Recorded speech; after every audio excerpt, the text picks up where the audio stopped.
buriya hari uburyo ushobora kuba wamenya umukobwa ugukunda se cyangwa umukobwa nyine utagukunda by'ukuri, ndetse ukaba wamenya gutandukanya se uyu muntu nyitaho,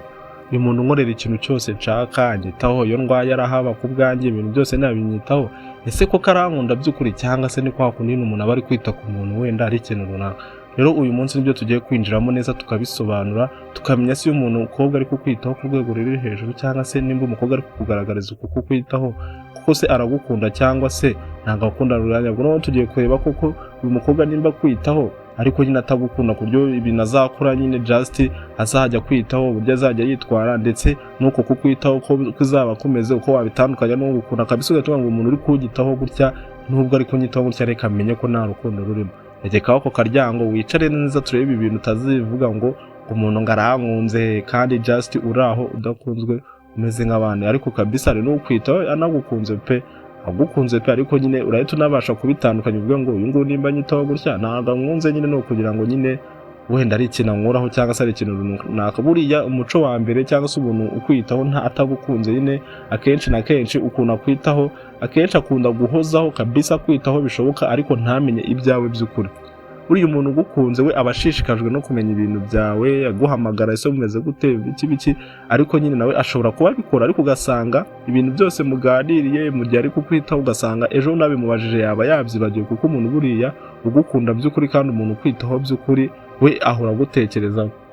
Nimba mutashye unasanga n'ejo muje mukaganira ukumva nyine ikiganiro cyakibuka nyine ibintu gutyo, just nyine nk'umuntu ukwitaho nyine by'ukuri atari kuvuga ngo nukukwitaho byamanuma ari ikintu wenda runaka yikenere agaserivisi runaka, kwa kundi n'umukobwa ashobora kukwitaho avuga ngo uyu muntu nimwitaho ndaba namuprofita ikintu runaka. Nababwiye ngo hano ni ku entertainment cyangwa se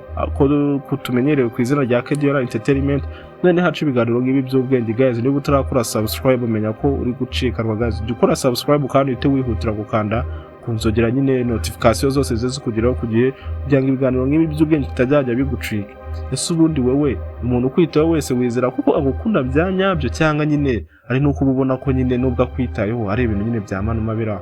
guys? Ntabwo umuntu wese uzakwitaho ari uko abagukunze, kandi ntabwo umuntu wese uzakugaragariza urukundo kuko mu mutima w'abagukunze. Ari ukwitaho ari kukubara, ari ukwitaho agira ngo nyine umukorere ikintu runaka, ndetse ari n'ukwitaho ari kukuyobya kugira ngo wenda utaniterera imbere cyangwa se utagira ibintu ugeraho.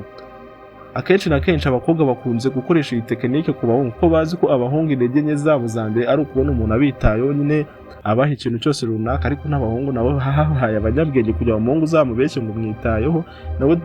final ahita avuga ngo uyu muntu ikintu ari kumbara ndamenya icyo ari cyo runaka. Rero wemenya ko turi kumwanga kugeza ku kintu cya nyuma kugira ngo ubashe gutandukanya umuntu kwitaho bya nyabyo agukunze koko ndetse n'umuntu kwitaho ariko kubeshya kabisa itubesha kubitandukanya. Buriya undi muco wa kabiri cyangwa ukuntu umuntu ashaka kukwitaho atagukunze ari uko kwitaho bya manuma,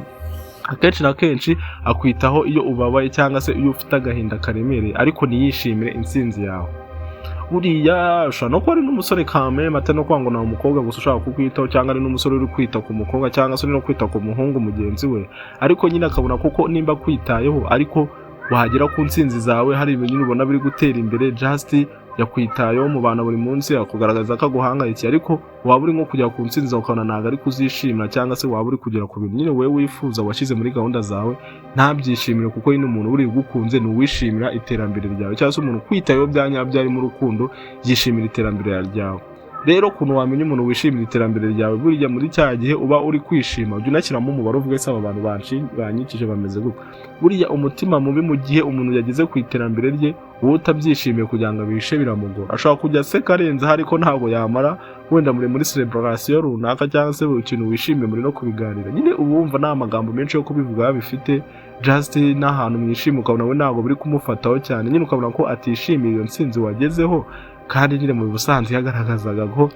buri ntambwe yose uteye abakuriye inyuma ngagora hafi, kumbe just byari manuma kugira ngo nyine buriya yibonera ako kantu. Kandi nimba umuntu akwitaye atanagukunze atakwishimiye nyine ntabwo yakwishimira no ku ntsinzi zawe. Buri kintu cya gatatu kizagaragaza umuntu kwitaho nyine biraho bya manuma, kenshi na kenshi iyo akwitaho mu buryo bwa gahunda cyangwa se just nk'umurimo. Usanga nyine kukwitaho ko bifite nka timetable, ugasanga nyine byisubiramo, just amagambo akunze kukubwira yisubiramo cyangwa ibintu byose akunze kukubwira byisubiramo, kukwitaho nyine ukabona ko ari ibintu yashyize nko muri gahunda ye atari ukuvuga ngo ni ibintu akora nimba just umutunguye ku buryo utahita umubona, cyangwa se ugize ikibazo just gitunguranye udahita umubona, ugasanga nyine nimba ari nka saa 12 aza kukureba akakuganiriza nizo saha exactly za buri munsi, ukavuga ngo wenda mu gitondo namukeneye ngo uhite umubona. Ariko umuntu wese ukwitayeho by'ukuri anytime aba yumva gushaka yakugira nyine just nyine nk'umuntu ugukunze nyine byanyabyo, ntabwo ari ukuvuga ngo ngiye kukwitaho ni gahunda yanjye, cyangwa kukwitaho ngo ni ibintu mba ngomba gukora nyine nk'umuhango nyine ngomba kurangiza kwa kundi ufite inshingano wenda zo kwita ku muryango wawe, ukavuga ngo izi ni inshingano exactly ngomba kubikora. Rero umuntu agukunze akwitaho nk'umuntu nyine ugukunze, ntabwo akwitaho nk'umuntu nyine wahawe inshingano zo kwita, cyangwa akavuga ngo ngewe saa 12 ndajya muhamagara, saa 12 nakuvuga ngo base saa 6 nyujemo wanamuhamagara igihe kinakuva nimwavugana. Nyine we abagira ngo just agufurume yumve ko nyine we akwitaho cyane, nyine ukabona ko bihoraho exactly ari uguhozaho kuba saa 12 ahora guhamagara, ukumva ko nyine ngo ni ibintu bya danger. Nimba uri umusore ngo ngiye barankunze, cyangwa nimba uri umukobwa ngo ngiye yarankunze, kumbe kuba yashyizeho timetable no kugira ngo nyine umwanya wawe nyine nawe awushyire mu bintu, kuko nyine avuga ko nk'uko n'umuntu yavuga ngo ngiye iki kintu kingira akamaro just ngomba kugishyira mu bintu ngomba kwitaho buri munsi. Nimba ari kukubara aravuga ngo ngiye umuntu kuko nari mu bintu bizangirira akamaro reka mukiremo ndazajya mbyibagirwa. Ariko umuntu se ngukunda ni gute yakibagirwa ko agomba kukwitaho? Niyo mpamvu noneho umuntu nyine utagukunda nyine usanga kukwitaho kwe aba yarabishyize nko kuri timetable, cyangwa se biba bimeze nk'aho ari umurimo nyine afite. Ubundi muco wa ushobora kugaragaza ko ari kukwitaho ari ikintu runaka ngutezeho, kandi nyine nawe nunakimukorera uko kwitaho uzahita ukwibagirwa ntabwo azaba akikwikoza. Akenshi na kenshi akwitaho mu gihe ari wenyine, cyangwa se mu gihe nyine yumva ari bored afite irungu, nyine nibwo akugaragara imbere, kuko nyine nta kintu nyine aba afite cyo gukora, nta hantu ho guta umwanya aba afite. Ariko iyo bura ahuye n'abandi bantu se cyangwa n'izindi nshuti ze ahita akuburira akanya nyine ntabwo aba akiri kukwikoza.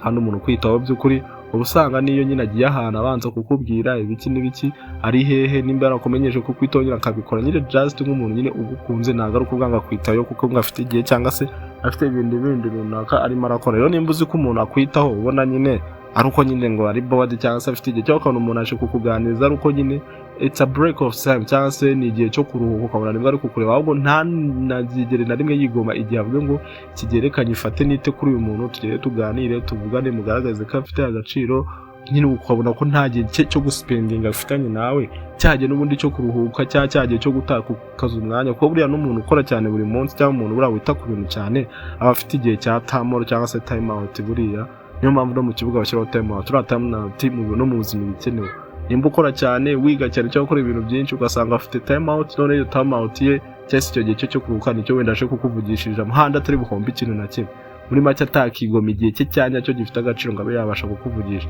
Menya ko umuntu kuko kwitaho kwe ari kwa manuma, nta rukundo rurimo pe. Uri umuntu ugukunze abavuga ngo nakigoma n'igihe cyanjye, nk'uko tuzi ko igihe aricyo gifite agaciro nta kigoma, ariko wenda ngaho nta kimuha wenda nkamwitaho. Urundi muco wa gatanu cyangwa se undi mwitwarire ya gatanu ugaragaza ko umuntu nubwo ari kukwitaho nta rukundo rurimo guys, ari kukwitaho byamanuma kugira ngo akure ikintu, cyangwa se wenda nawe wenda kugaragarize ko witaweho. Akenshi na kenshi akumva akwiye gushimwa buri gihe iyo yakwitayeho. Buriya umuntu kwitaho akorera ishimwe nyine kabisa aba ari ishimwe akorera, ntabwo aba ari urukundo rwawe arimo arakorera avuga ngo wenda uyu muntu reka mwiteho cyane azankunda. None iyo uba yumva nyine ko ugomba kumushima cyangwa wamushima ukabona biramushimishije cyane, wenda gushima ni umuco mwiza, cyangwa se umuntu nta muntu udakunda umuntu umushimira. Ariko uri umuntu w'umunyamutima cyangwa se umuntu wakoze ikintu buriya kimuvuye ku mutima, yumva ko nawe kuba yagikoze byaruhuye umutima bye bifite inyungu ye. Buriya uzarebe iyo umushimiye uba wumva atanashaka ko umushimira cyangwa ugira iki, ariko wa muntu ukora ibintu kugira ngo nyine runaka ari ikintu ariko kuba iyo uri kumushimira bavuga ngo kabisa tekinike yangira gukora nyine akumva kabisa nyine ibintu we ari gushaka kubigeraho, kuko nyine uri kubona agaciro k'imbaraga ari gushyiramo. Ariko uzanarebe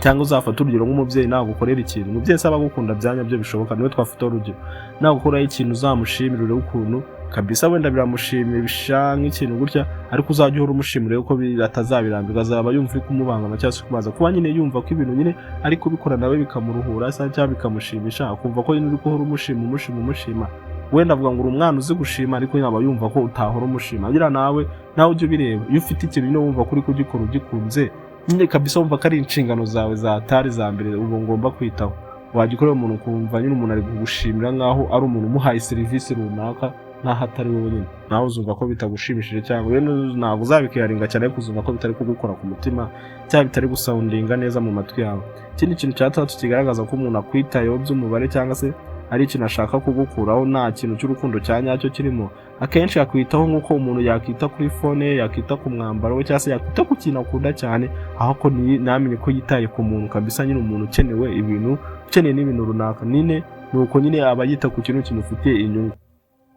Telefone uyitaho ukajya wirinda kuyimena, ibiki kukuvuga ngo telefone nyimennye se naba nyibashije guhamagara, nyibashije kujya WhatsApp nkaba nacata cyangwa nakora ibiki, cyangwa se umwambaro wanjye ntumubura cyangwa se ninawufura neza ubu nzawambara abantu bavuga ngo naberewe ibiki urumva nyine yitaye kuri ibyo bintu kuko bimufite inyungu ziremere. Nawe rero akwitaho bw'ibyo bintu, avuga ngo uyu muntu mwitayeho kuko amfitiye inyungu ziremere, ese ninamwitaho ejo bundi ntago azandakara nabe yama amafaranga, ese ninamwitaho ubu ngubu arajya byumva gute? Nyine wemenya ko umuntu nimba kwitayeho ubona ko ari nk'uko yakita kuri fone cyangwa ari nk'uko yakita ku kindi kintu cyose runaka, amenya ko aho ngaho naho nta rukundo rurimo, Justin ari kukubaranga rero ko yakirira kuri ubwo bufaranga bwawe, cyangwa se nubwo ntabwo waba ufite ari ukuntu bashobora no kuba ari no kubara n'imitungo iwanyu, akavuga ngo nguyu nagabana nanjye umva tuzazamukana, nzaba ndi kuyaryaho gake gake. Ikindi kintu cya karindwi ushobora kukwereka ko umuntu ari kukwitaho bya manuma, nta rukundo rwa nyarwo rurimo, akenshi niyemera ko hari igihe waba utamushaka.